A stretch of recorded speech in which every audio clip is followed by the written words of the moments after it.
Bienvenue sur Bulle de Bonheur, le podcast pour prendre le temps d'être heureux. Nous sommes Raphaël et Alban, chercheuses inconditionnelles de Bulle de Bonheur. Ce podcast est propulsé par les jeux 2 minutes et publié tous les jeudis. Aujourd'hui, nous vous partageons l'épisode numéro 27, Je gère ma colère. Avant de commencer, nous avons un petit cadeau pour vous. Pour suivre nos nouveautés, inscrivez-vous à notre newsletter hebdomadaire gratuite sur le site jeux2minutes.com. Jeux, J-E-U-X, 2 en chiffres et minutes avec un S.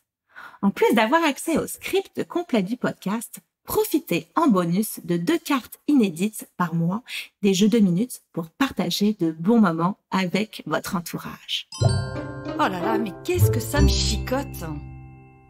Le trafic, les bols de chocolat encore sur la table quand je rentre le soir à la maison, les odeurs de lunch de mes collègues, les filles qui refusent de faire leurs devoirs. Que de situations qui me mettent en colère.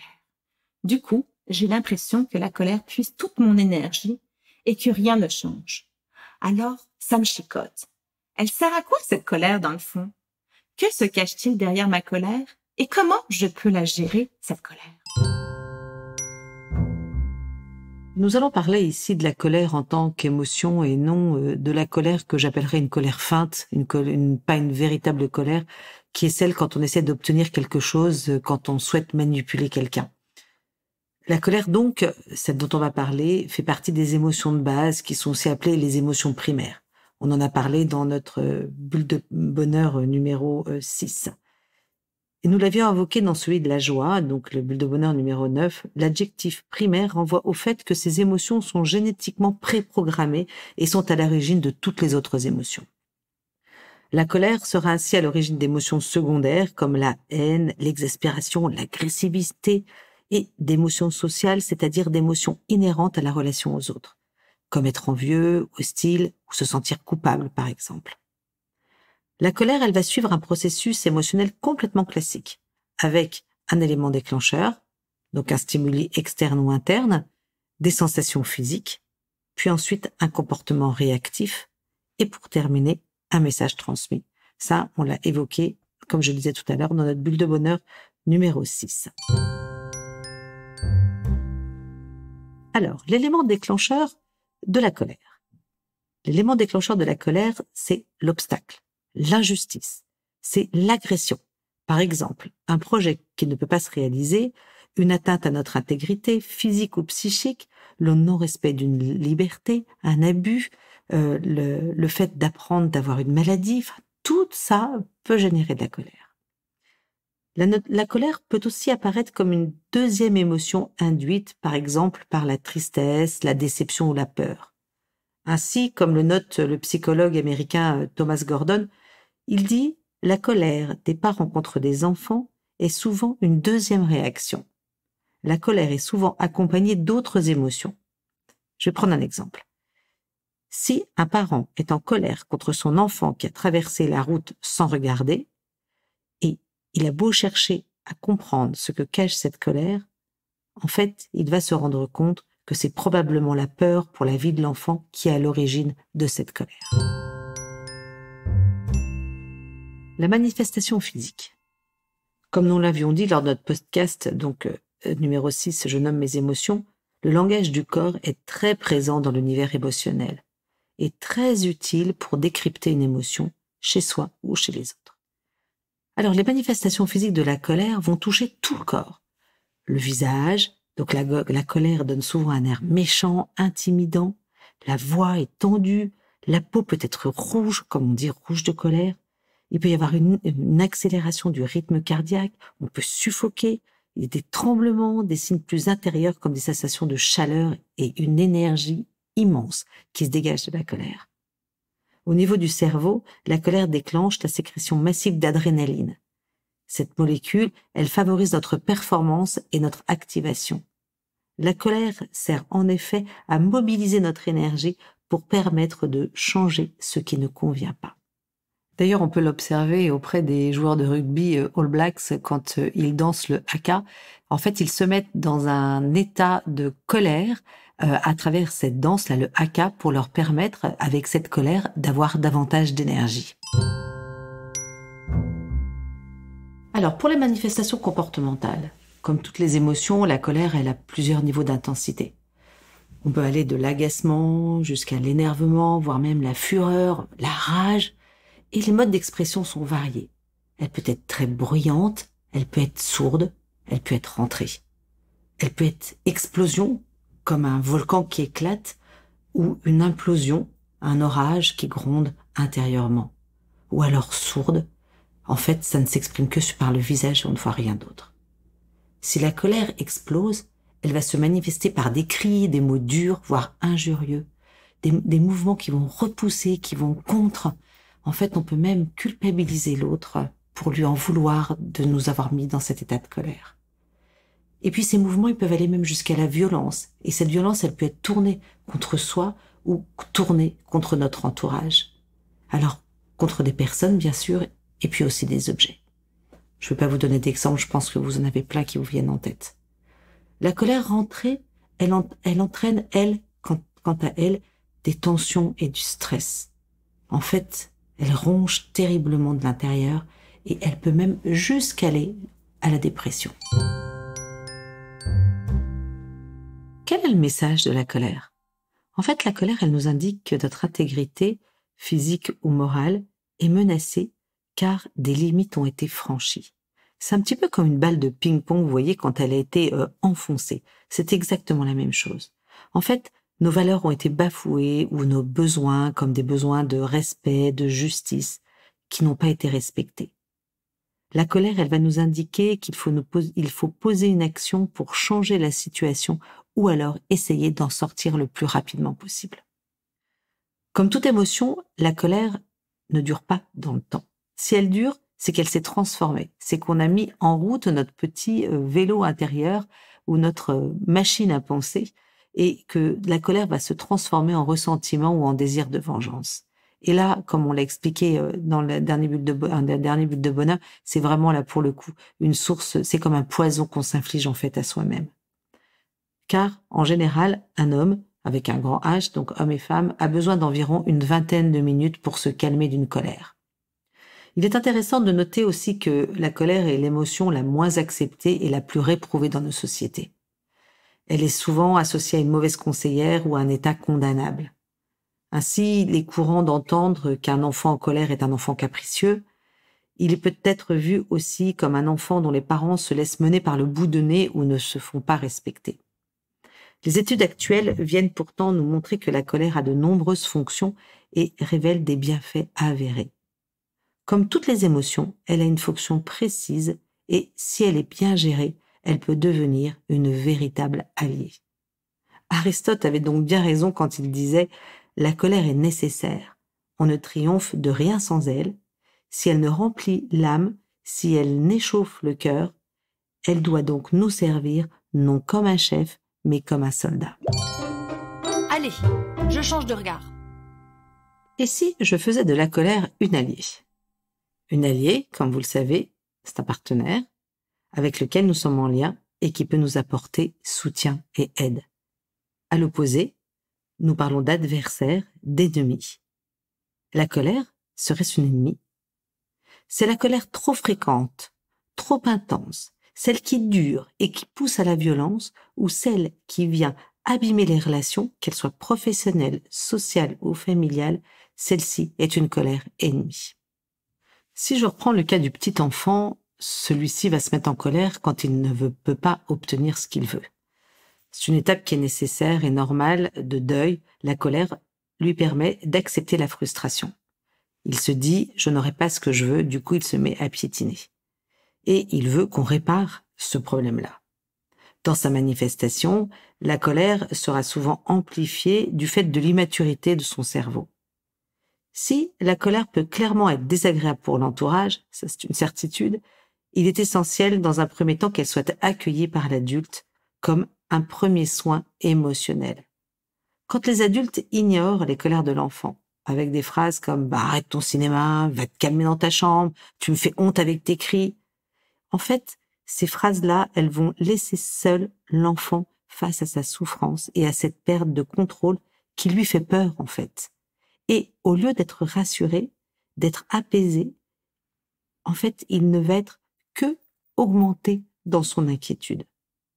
Et en fait, le fait de faire ce premier soin émotionnel va permettre de pouvoir apaiser cet ouragan qui va secouer son corps, son cœur et son cerveau.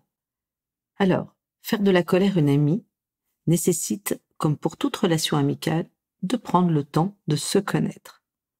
Donc, prenons le temps de découvrir notre colère, de l'écouter et de la traiter avec égard.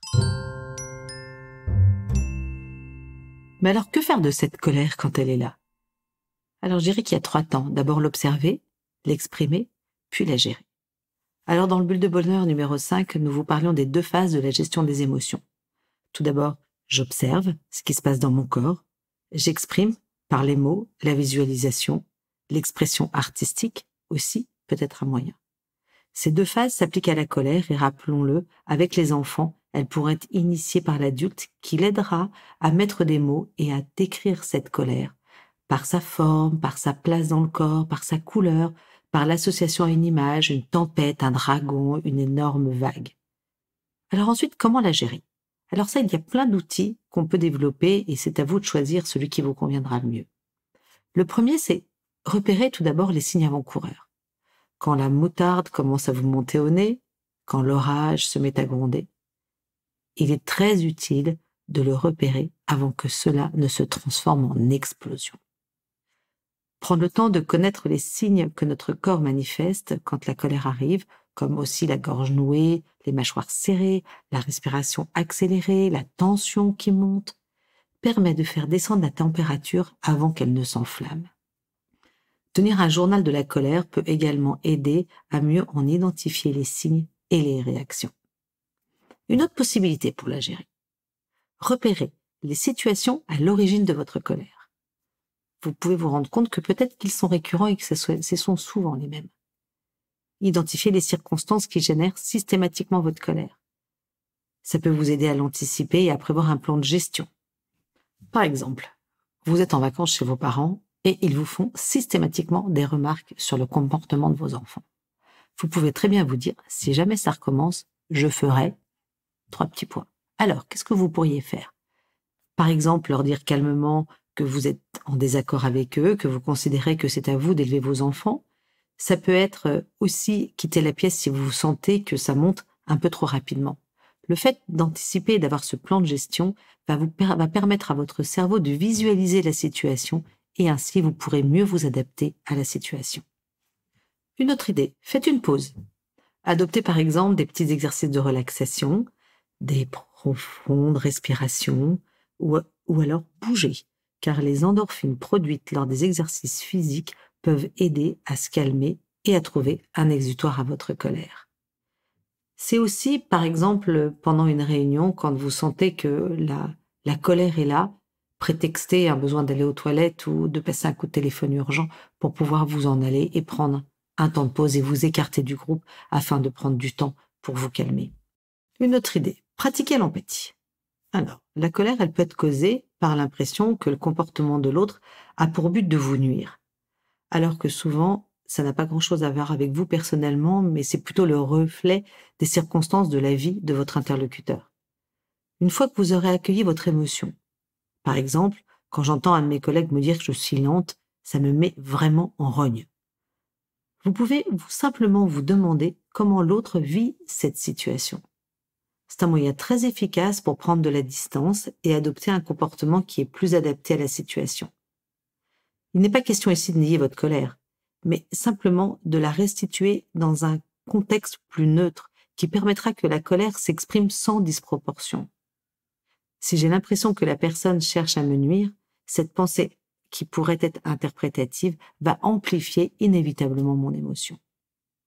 Examiner objectivement les faits va vous permettre de pouvoir penser à des alternatives possibles ou à la façon adéquate d'exprimer à l'autre votre émotion.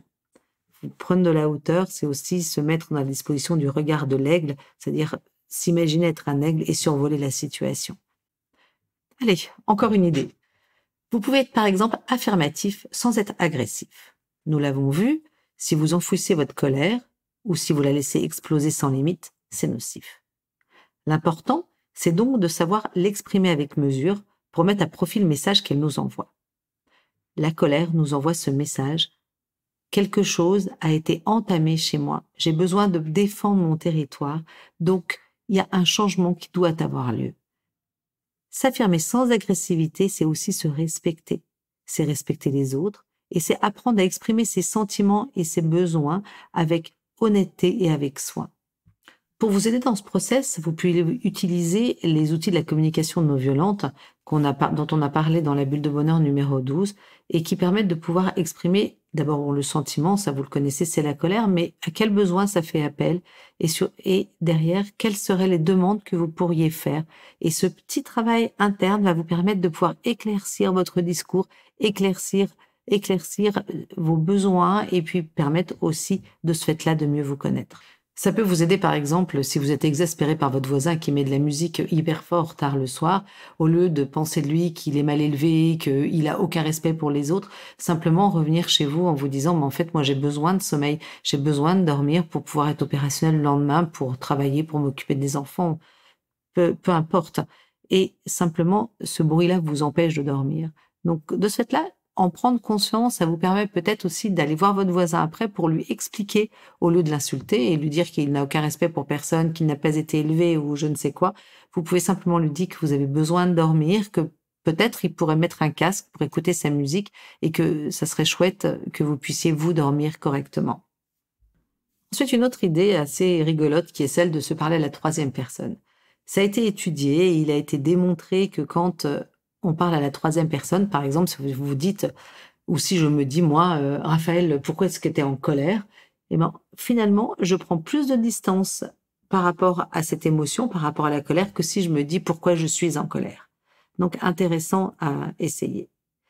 Une autre manière aussi de pouvoir exprimer sa colère, c'est de la verbaliser par écrit. Et puis ensuite, de brûler ce message qu'on a écrit ou alors l'enterrer, peu importe. Et en fait, de faire cet exercice-là, ça va permettre de faire redescendre la pression, faire redescendre l'émotion. Donc, c'est une bonne manière de la mettre à distance. On peut aussi avoir, par exemple, en famille, avoir sous la main des bons de colère. Ça, c'est un outil dont j'ai beaucoup parlé pour les familles. Et vous pouvez mettre un tas de bons de colère. C'est une petite feuille. Vous pouvez la télécharger sur notre site avec une tête de mort et marqué bon de colère. Et quand quelqu'un est énervé, il en prend un, il la chiffonne avec rage s'il le veut, ou il la déchire en 1000 morceaux. Et puis ensuite, il la jette dans la poubelle en disant oui, je suis en colère parce que... Et ça permet de pouvoir mettre de la distance avec la colère. Alors, en termes de bienfaits, qu'en est-il? En fait, la colère a plusieurs bienfaits. La première, c'est qu'elle va favoriser la motivation. Vous avez sans doute entendu ce conseil, transforme ta colère en énergie positive. Il s'agit donc de reconnaître notre émotion, d'en puiser la force de motivation. Cette énergie que fournit la colère peut nous faire avancer vers nos objectifs, nous mettre en route, nous mettre dans l'action et nous aider face aux problèmes et aux obstacles que nous rencontrons. C'est la colère aussi qui va nous procurer de la force pour nous défendre et nous donner l'envie d'entreprendre. Une colère bien gérée peut réduire la violence. Oui, absolument. Si elle est bien gérée, l'escalade vers la violence, comme la violence verbale, voire même physique, va être stoppée. Si vous remarquez vos signaux de la colère, vous allez pouvoir mettre en place des stratégies pour faire redescendre l'émotion et qui vous permettent d'éviter des dérapages. La colère peut être difficile à rediriger, mais quel gain d'énergie et d'apaisement pour vous comme pour votre entourage quand on arrive à le faire. Autre point positif, la colère, elle va augmenter la créativité. Figurez-vous que des études ont montré que la colère avait le pouvoir d'accroître notre créativité.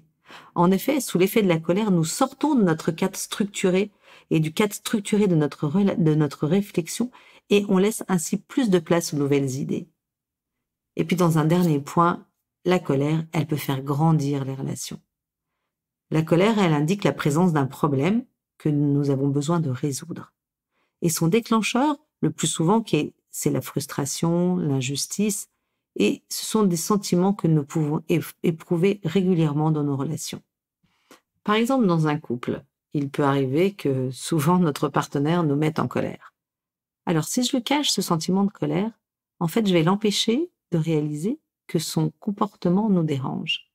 Si je la laisse exploser, je peux abîmer la relation. Si j'exprime avec bienveillance mon émotion, ça va me permettre de mieux me connaître, de mieux le connaître et de nous permettre d'avancer ensemble et de trouver des solutions qui, dans le fond, vont renforcer notre relation. Et hop, je me lance. Si je résume. 1. La colère est une réaction de protection pour préserver notre intégrité et initier des changements personnels et collectifs. 2. Elle produit une énergie qui, bien canalisée, nous permet d'entreprendre et d'avancer. 3. Gérer sa colère sans faire de mal à soi ou aux autres est possible et source de nombreux bienfaits. À vous de jouer, chers auditeurs. 2 minutes pour repérer une situation qui vous met en colère. Quel est le déclencheur? Que se passe-t-il dans votre corps? Comment l'exprimez-vous? Et que pouvez-vous mettre en place pour que ça change? Avec Bulle de Bonheur, prenez le temps d'être heureux. Merci pour votre écoute. Si vous avez aimé, dites-le nous avec 5 étoiles. Laissez vos commentaires et envoyez des bulles de bonheur à vos amis en partageant ce podcast. Inscrivez-vous à la newsletter en allant sur notre site jeuxdeminutes.com, GUX, 2 en chiffres, minutes avec un S, pour être notifié des prochains épisodes. Bulle de Bonheur est propulsé par les jeux 2 minutes, 52 cartes pour prendre le temps d'être heureux.